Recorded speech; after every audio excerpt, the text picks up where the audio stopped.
Hi, everybody. It's Dennis Daly, welcoming you to All Week Theater. Every week I take a classic old-time radio episode, cut it up into 5 pieces, and present it for your convenient listening pleasure. This week, something very special.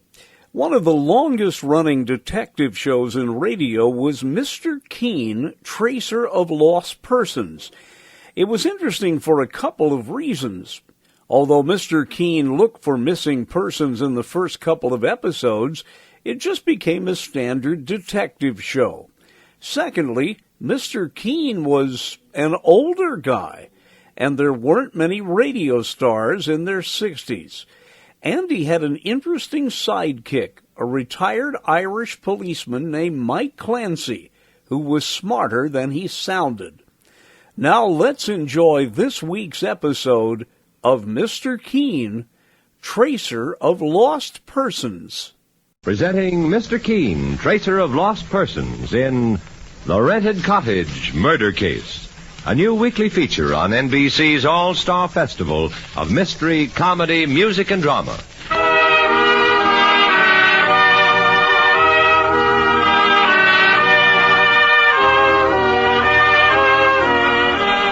Ladies and gentlemen, once again we present Mr. Keen, Tracer of Lost Persons, one of the most famous characters of American fiction, in one of radio's most thrilling dramas. Tonight, the famous old investigator takes from his file and brings to us one of his most celebrated missing persons cases.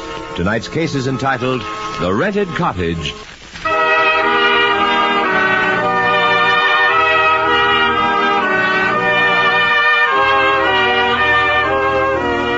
Now, Mr. Keen, Tracer of Lost Persons in The Rented Cottage Murder Case. Our scene opens as 3 people are about to enter a gleaming white cottage. Its charm dimmed only by a large real estate sign reading, "For rent," at the lowest rental within 100 miles of New York. One of the 3 is the rental agent, the second a man on crutches, the third his wife. And she speaks the words that lead to murder. Mr. Burkett, you don't mean to say my husband and I can rent this lovely place for $25 a month? That's the price, Mrs. Haynes, and it's completely furnished. I'll open the door. Careful, Mr. Haynes. The floor's just been waxed. Your crutches may slide. Thanks. I'm all right. Lovely place for $25 a month, isn't it?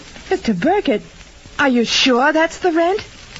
It doesn't seem possible, does it, Tom? Mr. Burkett, why should a place like this rent for almost nothing?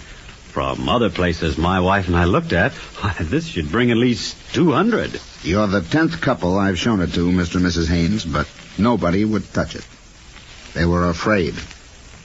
Afraid? Of what? A murder was committed in this cottage. A murder? I wouldn't spend a night here for $10,000 myself. Anyway, that answers your question about the giveaway rent. You better let me show you something else. Well, my husband and I aren't the scary kind, are we, Tom? Besides, beggars can't be choosers. I've told you what I think about this place, Mrs. Haynes.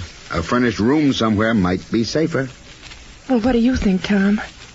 You decide, Jenny. It may be unpleasant at first, but there's no reason for anyone to harm us. All right, Jenny. Here's $25 for the first month's rent, Mr. Burkett. I wish I had you folks' courage. I'll go to my office and be right back with a receipt. You may change your minds meanwhile. Jenny, I hope you won't be nervous living here. Murder isn't a nice thing to think about. The only thing I ever worry about is you, Tom. I want you to get well again. And this is just the place for you. I know, Jenny. And I will. Oh, of course you will, dear. I'm simply dying to see the bedroom. I guess this is the door to it. Oh, no. It's a little hall. She fell for it like the fool she is. Hey, take that gun off me. I might have known. No, don't shoot. We'll talk this over.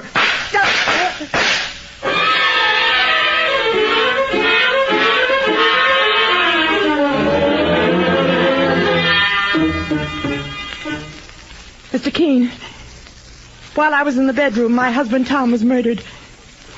If only I hadn't rented that cottage for $25. But it was so beautiful, and And we were so poor. Now, try to calm yourself, Mrs. Haynes.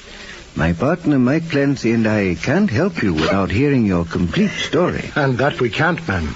It's a strange story you're telling. I know, Mr. Clancy.